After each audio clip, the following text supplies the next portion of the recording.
Welcome to Recovery Recharged with me, Ellen Stewart, Pushy Broad from the Bronx. How does recovery work? How do you use the tools of recovery in everyday life? How do you help someone who is learning to overcome addictive behaviors? The Pushy Broad from the Bronx is here to talk about recovery in a language that we can all understand. Be prepared for real change by recharging the way you think, feel, and act. It's time for Recovery Recharged with Ellen Stewart, Pushy Broad from the Bronx on TransformationTalkRadio.com.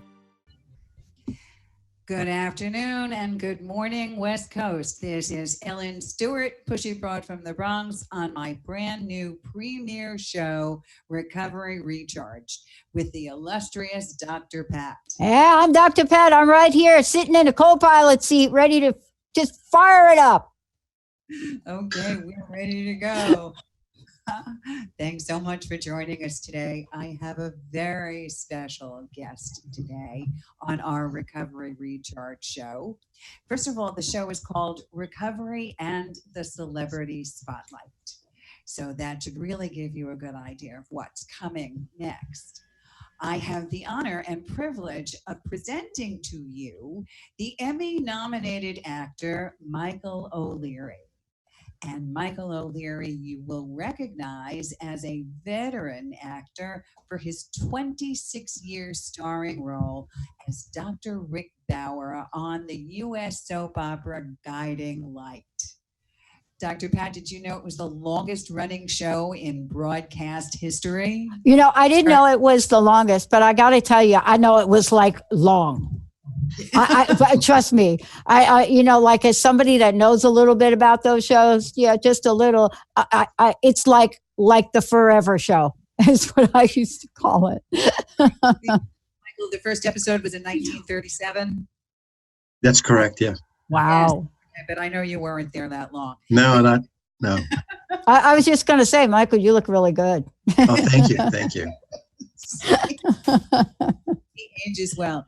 He's also been on countless popular nighttime shows like Law and Order and the current new NBC drama, New Amsterdam.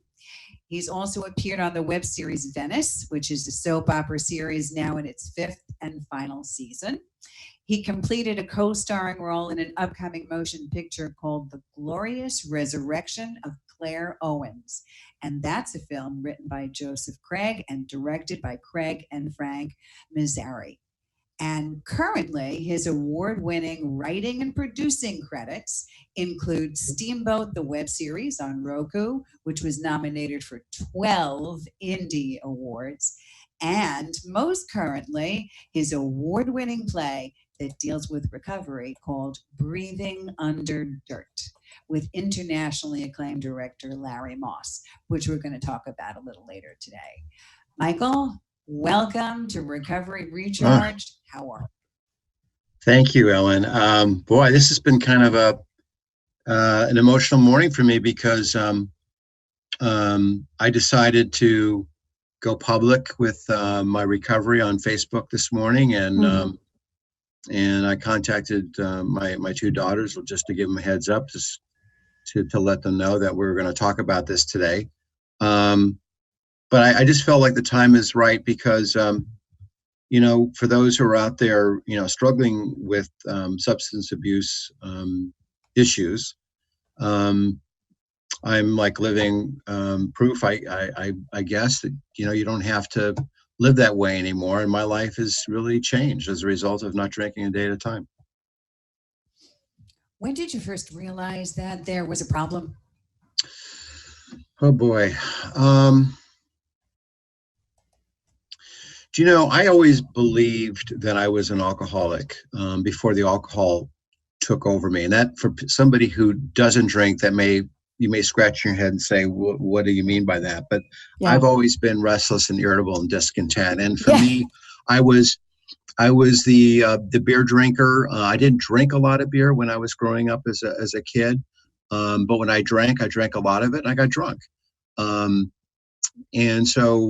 But I never had, in my 20s and 30s, I never had alcohol in the house. If I did, it was a beer, but beer didn't do it for me. And I remember when my family moved from New York to Montclair, and a neighbor dropped off a box of Chardonnay. And all of a sudden, this alcoholic found something that I could drink a lot of. And I was kind of off to the races. So somewhere in 2003, 2004, somewhere in there, I think I realized that drinking became a priority for me. Wow. Did anybody know about your drinking, or did you think you were keeping it a secret? Well, certainly my family knew about it. I think a lot of people that I worked with,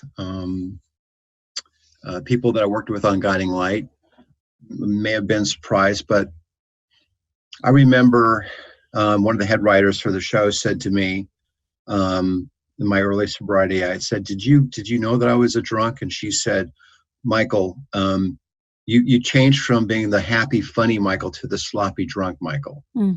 And so, believe it or not, for this alcoholic, I needed to hear that, because for people who are addicts, we find people who co-sign our BS, who say, you're great, you can have a beer, you don't have a problem.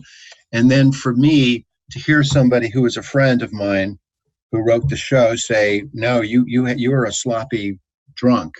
I needed to hear that, because for every addict, for every alcoholic, there's a part of you that thinks, you know what, I can control this. I only drink on Thursdays, or I don't drink gin, I'll drink gin on, it's called the negotiation phase. Well, I'll smoke pot, I won't drink beer. And this is what addicts do. We negotiate with ourselves. We find some other way, and it never works. Never works. Yeah. Michael, I want to talk to you a little bit too along these lines with, one of the things that all of us have to face in the journey, and that is the notion of powerlessness. Right. And I'm not talking about powerless in life. I'm talking very specifically powerless over our addiction, right? Right. That moment that arises where, and I think each of us has a different story about that, right?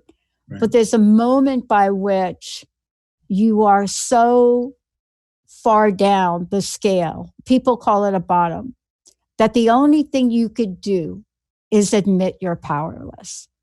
How did that happen for you? Did that happen for you in that way? Well,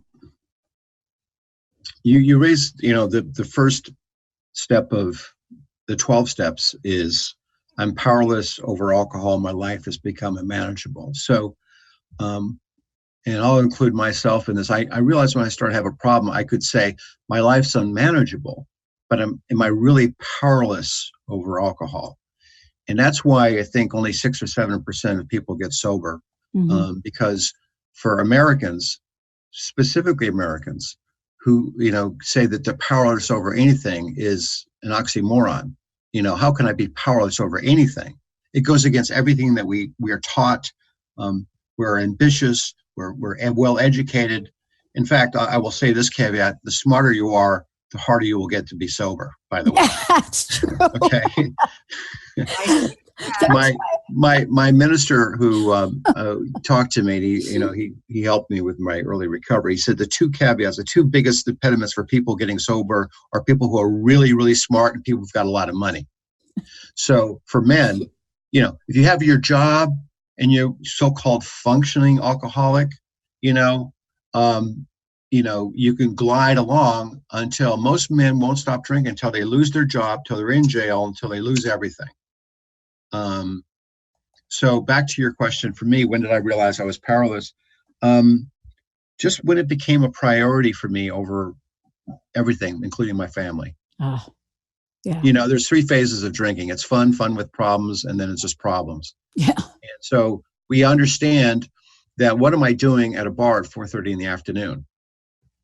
And you're looking across the bar and you're seeing 3 people drinking and go, what is that loser doing over there? And you're the same loser. You're doing the same thing. So my drinkings went from like 4:30 in the afternoon to 40, and all of a sudden it started going back in 15-minute increments. I didn't drink in the morning, but listen, everybody's drinking looks different, So the tendency for people who have drinking problems as well. I'm not the guy with the brown bag under the bridge. That's right. That's what most high class alcoholics think. I'm not them. That's the biggest impediment sometimes, is people don't want to get sober because they picture alcoholics as being losers without a job, with the brown bag with a whiskey underneath the bridge. So to answer your question, is just all of a sudden it became my number one priority. Where am I going to drink on the weekends? Who am I going to hang out with? Who pours the best margarita? It was a mess. Yeah. Knowing the name of every label of every form of vodka or whatever your drink was that was ever created on the face of the earth. And then going on vacation at Disney World, and the first thing out of your mouth as you've just gotten off a plane and it's time for breakfast. And the first thing you ask is, where's the bar in Disneyland? Where can we go get a drink? And your horror is, there isn't one. Well, that's exactly right. Yeah, that's exactly right. There's two phases. There's the actual drinking itself, and then there's the fantasy of the drink, the planning, as you say, of the drink. Planning the drink. And so for alcoholics and addicts, there's the actual consumption of whatever it is, and then there's the fantasy of it. Who am I going to hang out with, on Friday? And so I had plenty of drinking buddies, and I couldn't wait. I love Mexican food, love it. But to me, Mexican wasn't Mexican until I had that frothy margarita with a salted glass margarita mix. And it's all part of the fantasy. And so, margaritas, mine was the trifecta. It was tequila, vodka, and white wine. That was my devil's triangle. And the foods that went along with it. One of the things that we realize in terms of whether or not we decide we have a problem with a drink or a drug is what you talked about, the fantasy and the preoccupation of not only while it's happening, but anticipating the next time it's going to happen, to make it an experience that you really want to get to. And that's something that you talked about. It's a very real thing. If you wake up in the morning thinking about what's going to happen at 5:00 and how quickly you're going to get to the bar, then you have a serious problem. So this particular problem seemed to affect your entire life. Yes? Relationships? Yeah, it did. I mean, work, relationships, they call it our spiritual condition. I was physically, mentally, spiritually dead inside. And there's a time when every addict or alcoholic looks in the mirror. And I just saw this sort of walking dead person. That's the depths of despair. They say the gates of hell, I think, for alcoholics, and why we commiserate. I guess it's not unlike, and I don't know if this is an accurate analogy, but a breast cancer survivor can talk to a breast cancer survivor. They get it. They understand. They've been through it. An alcoholic can relate to another alcoholic because the depths of despair, physical, emotional, spiritual despair, it's not just the depths of hell. You go in hell because it's the darkest place and there seems to be no hope. And that's why the disease is cunning, baffling, powerful, because it wants to isolate you from the world. Addiction is an isolator. It wants you to take you away from relationships and connectivity to humanity.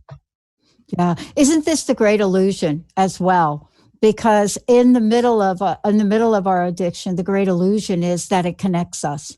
It gives us a false sense of value and a false sense of what true connection really is. And, I just want to say, and Owen, for you too, for those people that are listening, I must say that this truly is an act of courage. And there's a reason the three of us are here. And one of the reasons I know that I'm here is I have buried 3 siblings and a mom who committed suicide. And we have to be talking more about the reality of this as opposed to what celebrity happened to get a sober coach that he or she never uses.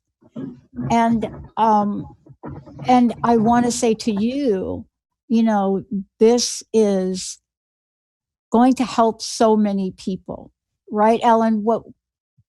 Isn't this why you're doing the show? This is exactly what the whole show is about.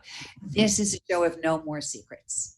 It's all out in the open. What goes on, how we feel, and the hope that we do recover. I'm sitting here with decades of recovery. Michael is sitting here with almost a decade in recovery. And we are open and honest about the struggles, but most importantly, how we have come out on the other side. So it's not a secret for the whole world to see, and to see that there is hope about it, but we can't shove it under the rug, and we can't not talk about it. It must be open. Not only the pain and the depth of the, but the hope and the rise of recovery.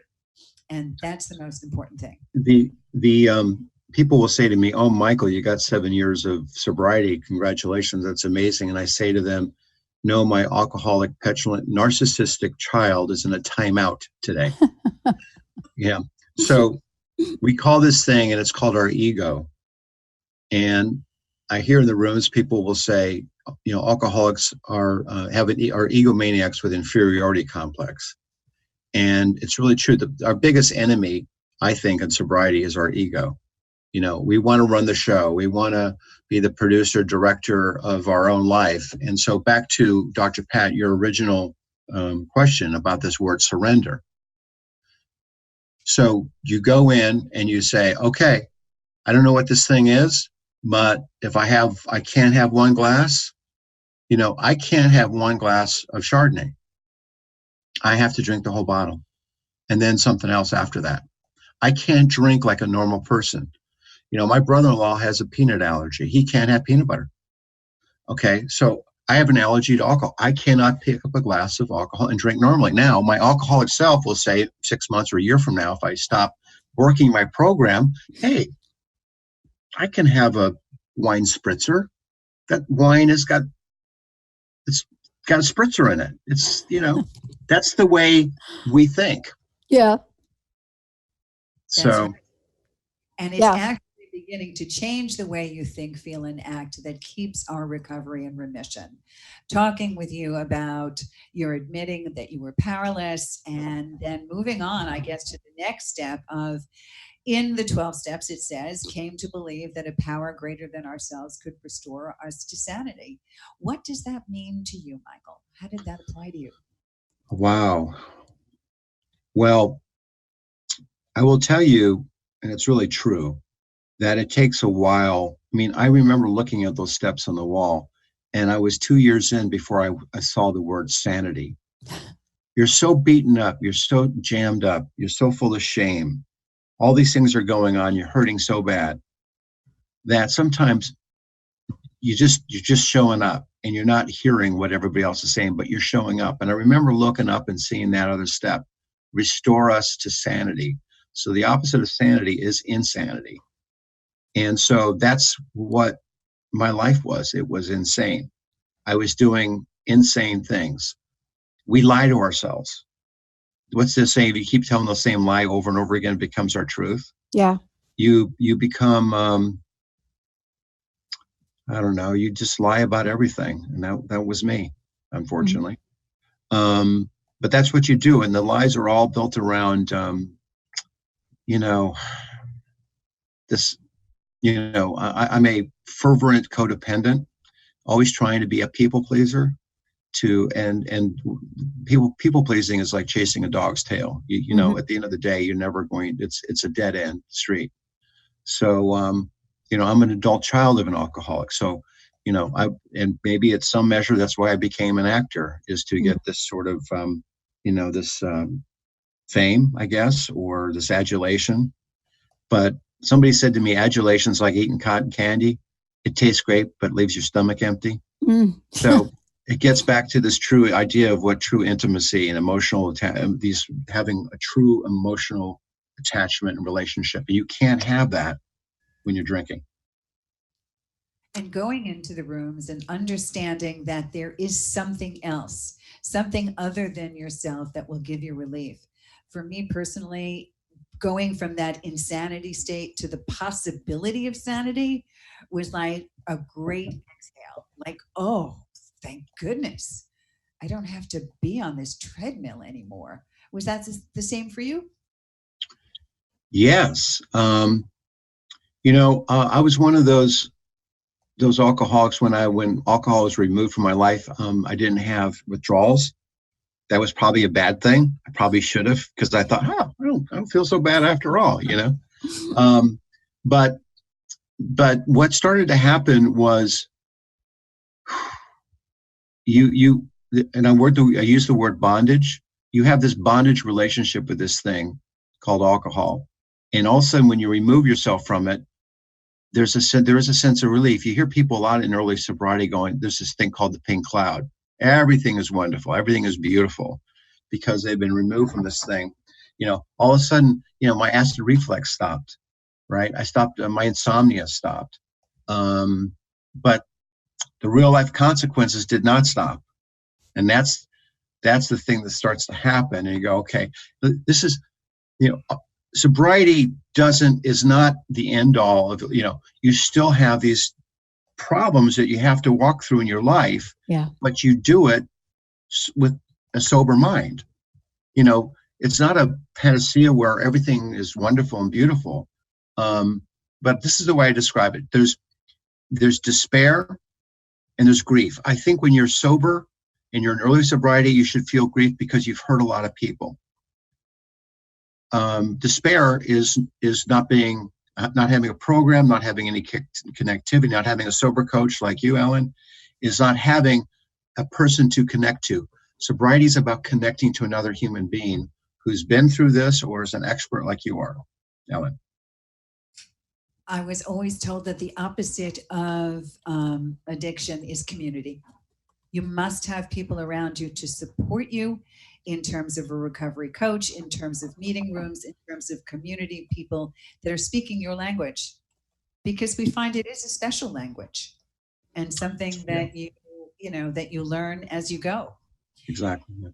So were you a little nervous to come out into the community? You think your fans? Yes. Yeah, I am. I am nervous. I guess part of the healing process is there'll always be a little part of grief that's in me a little bit, of what, how my drinking affected the people I loved. I've had some very transparent conversations, some healing conversations with my, beloved daughters about this, and my relationship with them is paramount and important, and it just I realize that it just takes time, and there's my family in Minnesota and my dear friends from Guiding Light who have been very, very supportive. So I've been very blessed. I call them my guardian angels. Actually, I feel like I've had guardian angels around me my whole life, even when I was a hot mess. Yeah. I think that is the one point that I think is really important for us to really talk about too, is that these guardian angels become more obvious to us when we're not drinking or we're not using. All of a sudden we stop for a moment and look around and say, oh no, you've been there for me. And I think that is really emotionally hard. And this is part of recovery that we don't talk about enough, I don't think. And maybe when we come back from break, we can talk more about it. It's the moment when we realize and we look around and we have that sense, not always remembering everything, right? Mm-hmm.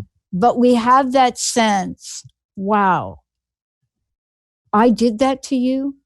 Wow, I was like that there. Right. That's a different kind of awakening. And many people don't know that it's an integral part of recovery. Right. And somehow they think magically that people go through the magic doors of recovery. And on the other side, when they open it, there's the clouds of heaven, just all over there, the clouds of heaven.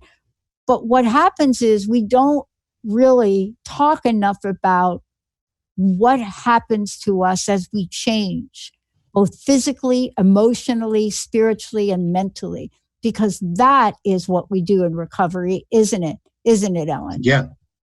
Yeah. It's a full transformation. That's what it's all about. That's why Transformation Talk Radio is the perfect place to talk about recovery. Yep. It's mind, body, spirit. It is. Ellen, why don't we take a short break? But before we do, let's have folks have some information here about you and the work you do. And then, we'll go to a short break and come back and pick this up. Terrific. Follow me on pushybroadfromthebronx.com. You can book a recovery recharge phone call for me, especially during the holidays. Sometimes it's a very difficult time, a lot of partying, a lot of carrying on. Please look for me, pushybroadfromthebronx.com, or call my toll-free number, 800-889-1757. And one of the things I want to do, Michael, how do we follow you on Facebook? Well, I have an Instagram and Facebook page. Okay. You could do a friend request. I think I'm Perfect. pretty close to max out on Facebook, but certainly Instagram would probably be the best way. All right.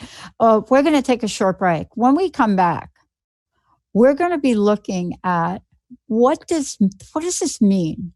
How do we get from that place, that moment where we've seen ourselves in a mirror, the realization of that point of surrender, that admission that some level of help is needed and it's not me?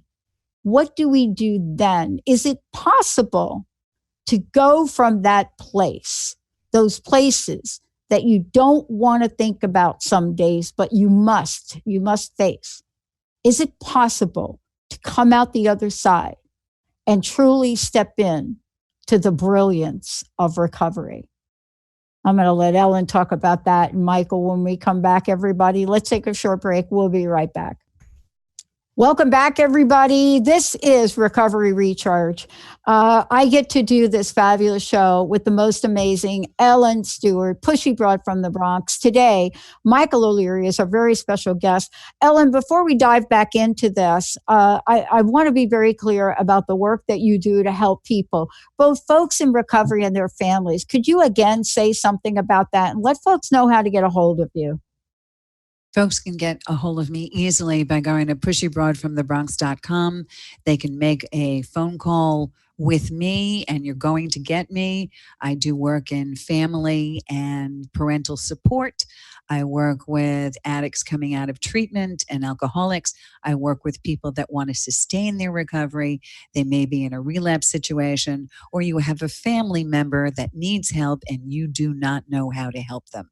That's why I am here. Go to the website or call me toll free, 800-889-1757. I'm here for you. The Pushy Broad is here. Thank you for saying that, because people, here's the thing I want to say about Ellen's work. You might even know what the question is that you're seeking an answer to. Families, friends don't know. They don't know what the questions are. Folks in recovery sometimes don't know.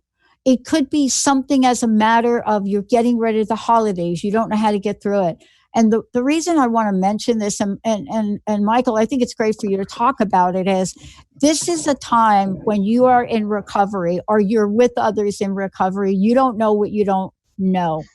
And that's why you call somebody like Ellen, because you've got to have somebody to work with on this. This is not a solo journey. I'd like to hear what both of you all have to say about that. Michael? No, not at all. I mean, I have a sponsor. Listen, this is the holidays, and this is a difficult time for any person in recovery. And so, I would call Ellen or my sponsor, and you make a phone call before you go out to an event with alcohol, and you call afterwards. You have a plan. You cannot be in recovery and not have a plan. You have to have a sponsor. You have to have a recovery coach. You have to have a plan. You know, I go to a meeting I get up 6 o'clock, 6:15 every day, and I go to a meeting, 7 a.m. That's how I start my day.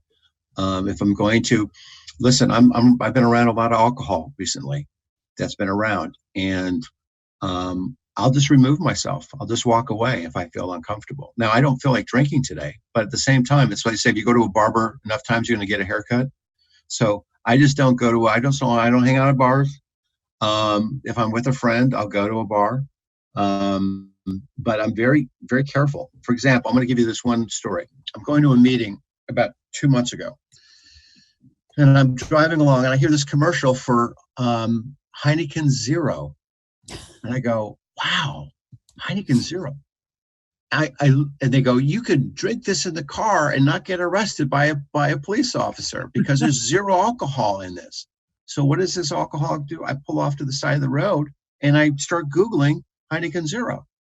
I can have a beer again. No, Michael, I can't have a virgin mark. I can't have a fake beer. That's going down. You see how I'm talking about? This is how we think. So, you know, you constantly have to be vigilant. And that's why, you know, Ellen has been such a blessing to me. Ellen talks in what I call beautiful shorthand. You can go to a therapist for an hour, spend $1 zillion. I go to Ellen and she'll talk to me in like 10 minutes. I'm off the phone. I go, she just gave me the answer. You know, sobriety is shorthand. Sobriety is like usually 2 sentences. And a lot of times I heard from my sponsor, "Don't do that, Michael. Don't send that email. Don't do that, Michael." 99% of what I didn't do was the best thing I did do during my early sobriety. Exactly. Yeah. And being a pushy broad, that's kind of the method I work with. That, right? That part cheerleader, you can do it, and drill sergeant, but don't do it. You know, just all of that at the same time. Right. So tell us a little bit about the kinds of change you've made, well beyond just not picking up the drink or the drug. Yeah. Well, you know, what do addicts, alcoholics do when they do get in recovery? You find another fix. And for me, it was food. So I went from 215 pounds to 260 pounds because I found a new thing to try to fill that hole inside of me. And I've lost, with the help of my fiance, I've lost 45 pounds because I had to have, like, Michael, you were just replacing one thing with the other thing. And for some, it's tobacco or whatever, gambling or perfectionism. You know, this is not just about alcohol. It's about, you know, what are you in bondage to? Is it about perfectionism, being right? Is it exercise? Is it gambling? You know, so anybody's listening, gaming, right?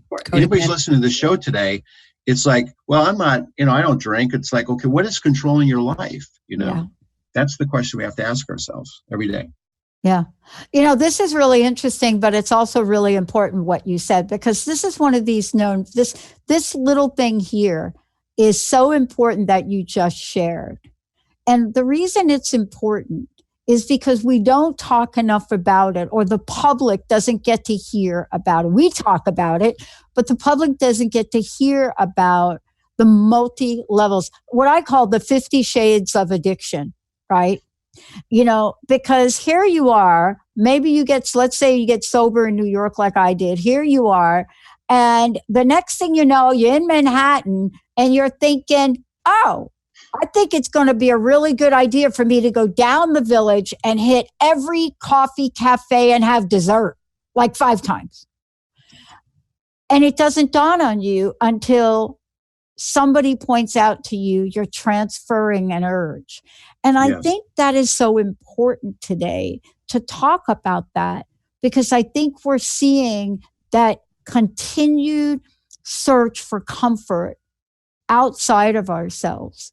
And this recovery is not about that, is it, Ellen, Michael? No, it's not, but it is about learning what the addictive brain is all about. Yeah. Anything that you focus on that one would consider obsessive.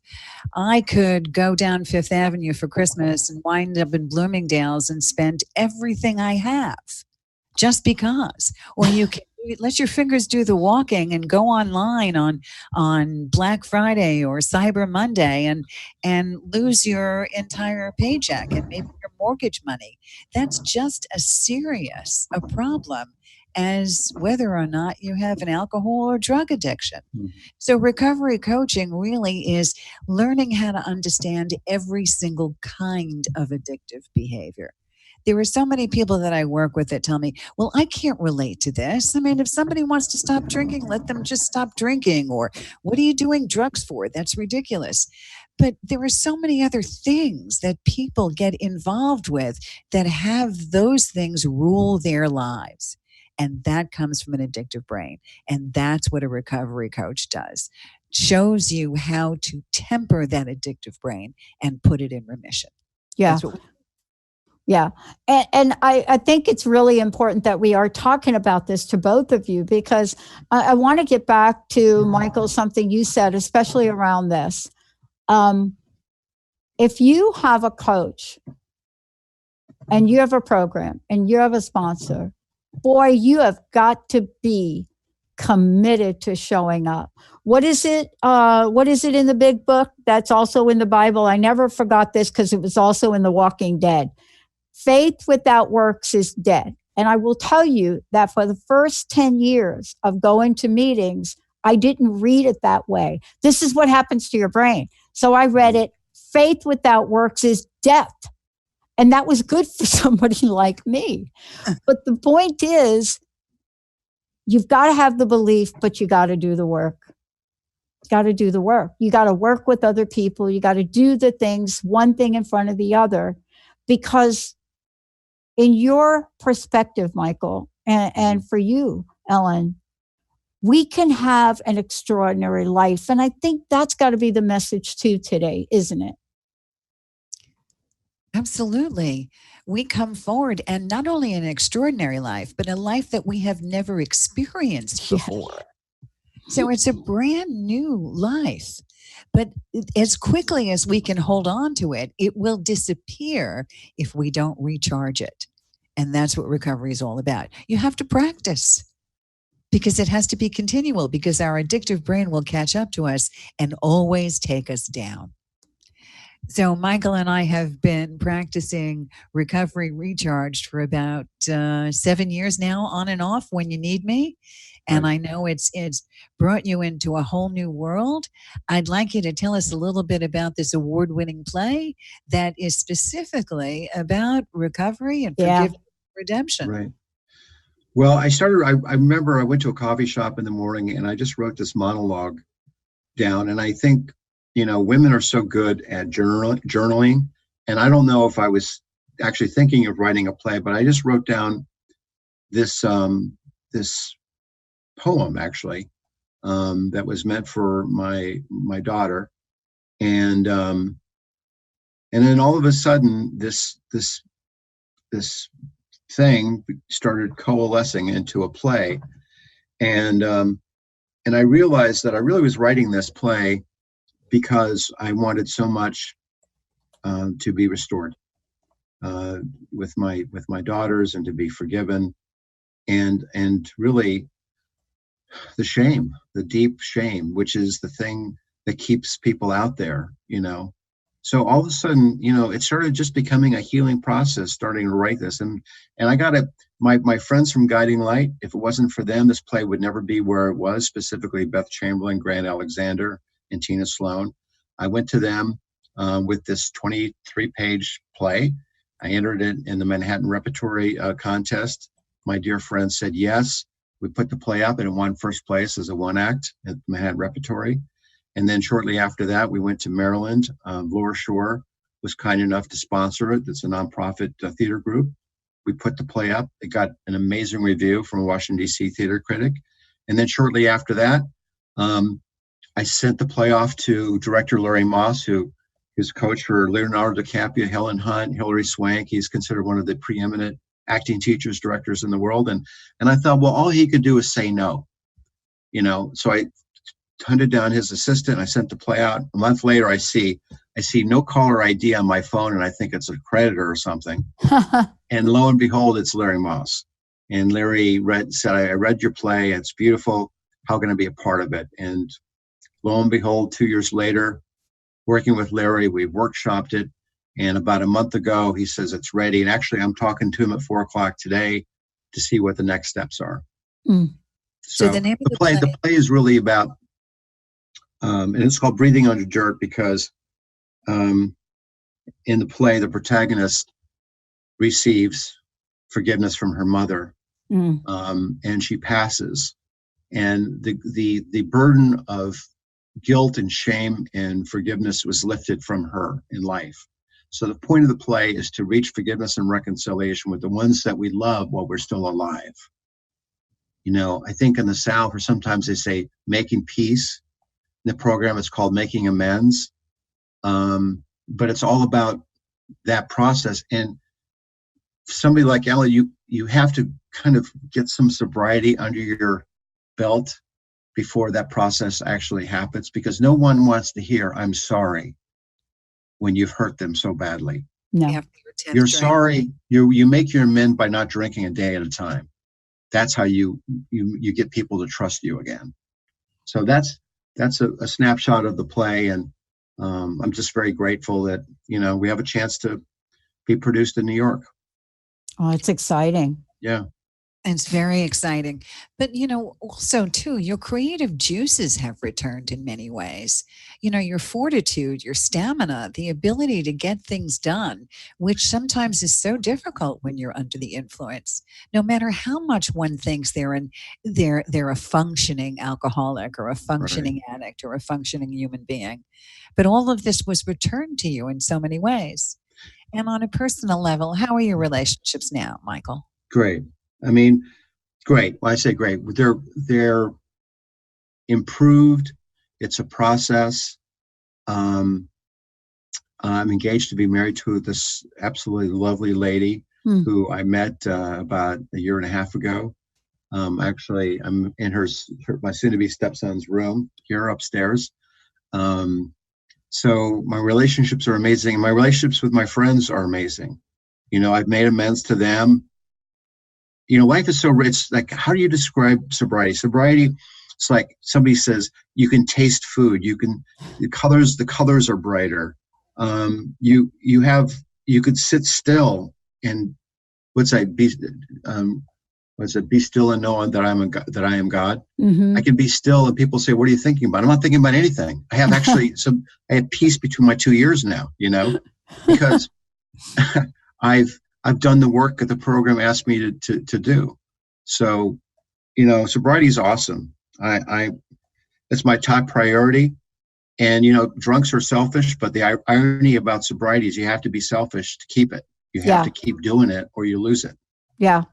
Yeah. And that is a really good point. And I think this really, really talks to Ellen, the work you do with families, because I don't know what you have found on your journey, but I remember early on not being able to talk about things very much because I really didn't know. I mean, you know, first year, second year, whatever that is, you don't know. And it was so interesting back then how people just don't know and want to just give you a drink and say it's just one drink, or maybe even overreact and not bring out any drinks. And I mean, there's such a level of learning and understanding that has to go on between the individual that's in recovery and the folks around them.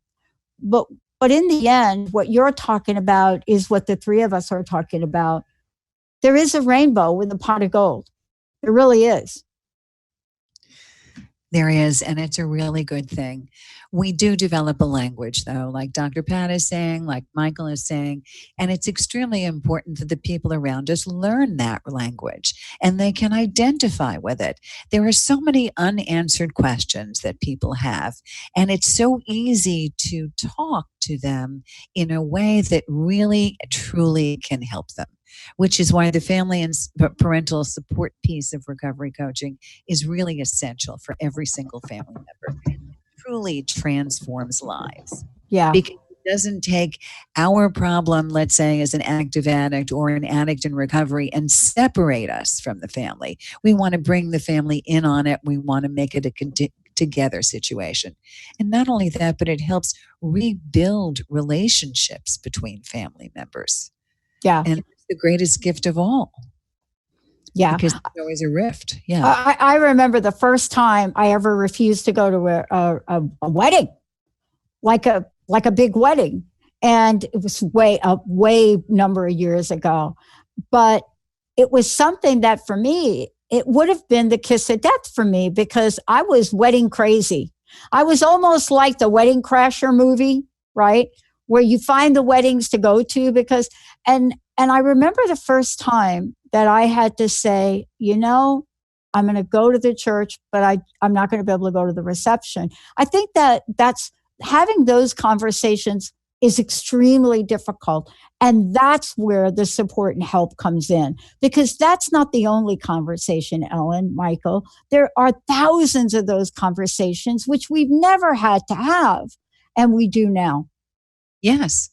Because the more we open up what recovery is like, and the more people like Michael, especially in a celebrity fashion, is open and honest about who they are, the more comfortable we are about talking to about ourselves, and the more comfortable a family member is talking about it. There's no longer a 6-degree separation when it comes to addiction. Like Michael was saying in the beginning, there's no longer just imagining this Bowery bum with a bottle of alcohol, or this with a needle in his arm down in the dregs of New York City. Right. It transcends race, color, creed, gender, whatever. Right. I think I read something just the other day that 1 out of 6 of people under 30 years old are addicts. 1 out of 6. Yeah, that's a lot. No, I think I read that too. Yeah, I think I read something like that too. That's a number we should say again. You read 1 out of 6. I think I read 1 out of 5, but you read 1 out of 6, Michael. Yeah. Yeah. So you're talking about, nearly, 15-20% of our population of under 30 are addicted to something. Yeah. And that's stunning. It's no longer this 9%. We're, it's going up, and now we have the vaping, and it's just, which I think is just criminal. Oh my gosh. That kids are exposed to this type of stuff, and they're dying, and somehow this stuff is propagated, to our young people. So, but isn't that why we're doing this show?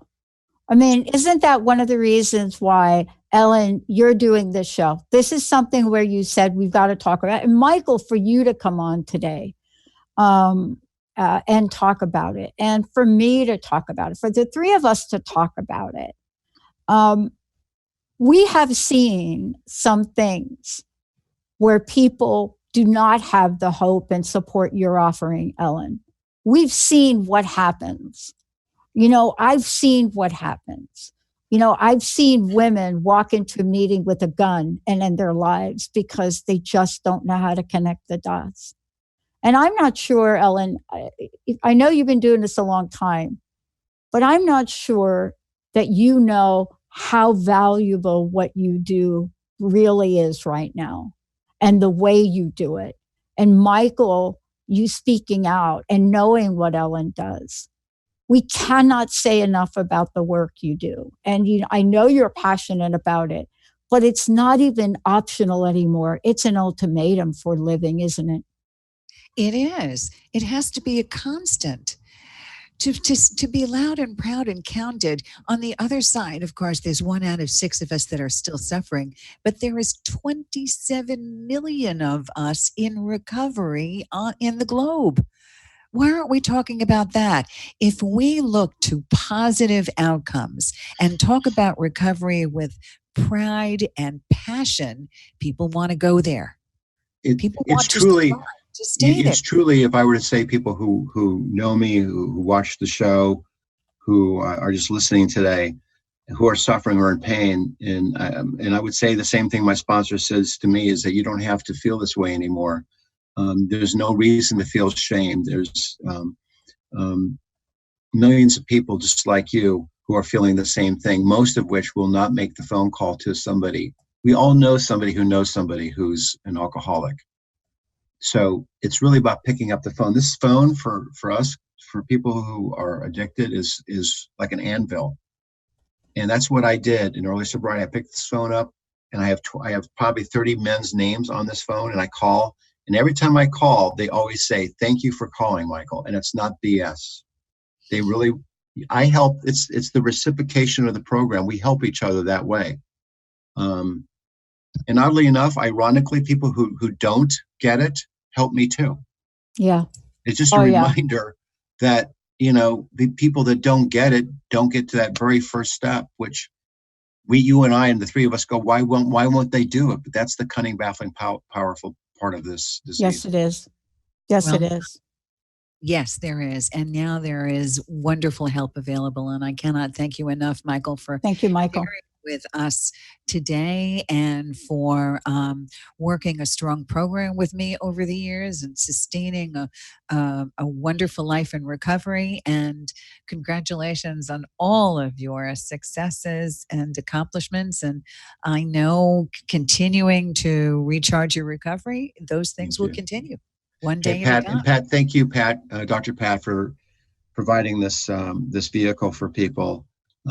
This is a very important thing. Yeah. There's not enough of these type of shows out there that I'm even aware of. So this is a very important, thing that you're doing.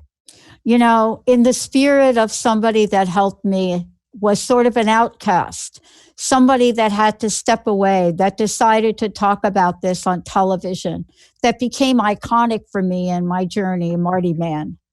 And what we can learn from Marty is that these conversations, we must have them so people can hear them now.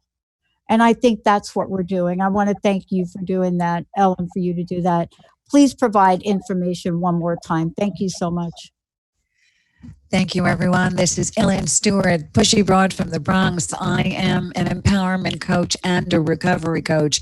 I want to hear from you. Please go to pushybroadfromthebronx.com.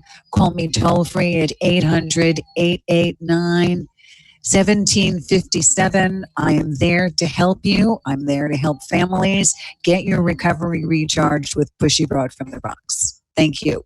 Michael, thank you so much. Thank you. Thanks, Dr. Pat. Yep. Thank you, Benny. Thank you, Nate. And most importantly, all of you. You're the best audience in the world. We'll see you next time. Thank you all. Bye. You've been listening to Recovery Recharged with certified life and recovery coach Ellen Stewart, Pushy Broad from the Bronx. Don't miss your next opportunity to let me help you recharge your recovery, let go of your secrets, and change the way you think, feel, and act right here on TransformationTalkRadio.com.